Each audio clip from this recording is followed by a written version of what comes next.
At noon, we got Minnesota, who's 2-2, showing number 12, Michigan, who's 3-1. Michigan favored by 10.5 points on Fox.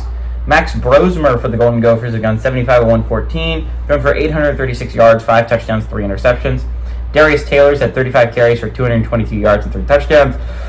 Daniel Jackson had 21 catches for 268 yards. Davis Warren is still the leading passer for Michigan. He probably will be for the large part of the season if Orji doesn't, actually pass for yards. He's gone 48 of 72, thrown for 444 yards, 2 touchdowns, 6 interceptions. Kalel Mullings has had 53 carries for 429 yards and 4 touchdowns. And Colston Loveland has had 19 catches for 187 yards and a touchdown. Michigan is 77-25 against Minnesota all time. Last 4 games have gone to Michigan from 2015 to 2023. They have won 10 of the last 11 times these two teams have played. This is an interesting game because Michigan, I'll be so for real right now, I didn't think I was going to be talking about this game last week. Like, if I was looking forward, I'm like, there's a good shot I'm not talking about the Minnesota-Michigan game next week.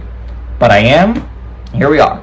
Michigan beat USC, and I thought that was not going to happen last weekend. I'll be so for real. I didn't think Michigan was a super great squad. I didn't. I thought USC was a good squad. I thought USC was a playoff caliber squad. Michigan got a big win over them last weekend, and that's important. That's impressive. That was big for Michigan's playoff hopes, right? You have a tough schedule down the stretch, and you're playing in the Big Ten. You're going to have a tough schedule. You luckily you avoid Penn State this year, but you still have the lock of the game, and Ohio State looks like one of the best teams in the entire country, let alone the Big Ten. That was a big game to pick up. It's a big game to pick up at home. But the problem is that I have with Michigan is I love that they won that game, right? Like, I love that it was old school football. They played a lot of defense. They ran the ball a whole bunch. Again, only 31 passing yards in a win.